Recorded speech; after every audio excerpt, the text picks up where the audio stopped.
My name is Dean Berg. I'm with Path to a Green Home. I live in Beverly, but as Judith knows, I spend about half of my week at Starbucks in Marblehead, so I feel like Marblehead is my second home, and I'm pleased to be here, and thank you, Judith, for inviting me to speak. So let's dive in. As you can imagine, today we're going to talk about our homes as it relates to sustainability and climate change.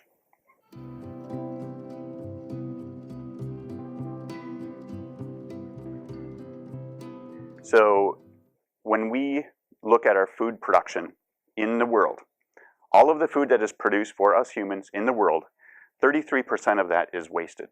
33% of that never makes it to our table. So it's lost in the fields, it's lost during processing, it's lost in the stores, it's lost during transportation.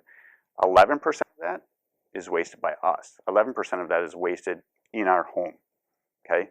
It's either spoils in a refrigerator, it isn't eaten when you have a teenager. Well, I guess a teenager would eat everything. So maybe it's a younger child. Right, yeah. So 11% is wasted. Now, what does that mean? Okay, so we get double taxed for that. Number one, the energy that is used on the front end to create this extra food and process the extra food that we never use is lost energy, not lost energy, it's additional energy, additional emissions, additional effect on climate change, right? And then we get taxed on the back end as well, unless we're composting that. If we're composting that, great. If we're not, it goes into the garbage, goes into the landfill. So let's talk about our landfill.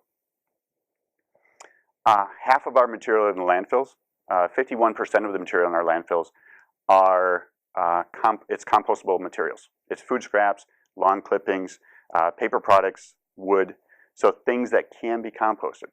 They're in our landfills. You may say, okay, so why does that matter, right? Landfills emit a gas called methane gas. When we talk about emissions and greenhouse gases, and when we talk about climate change, we're usually referring to carbon dioxide, CO2, and that is definitely the biggest gas relative to climate change and emissions.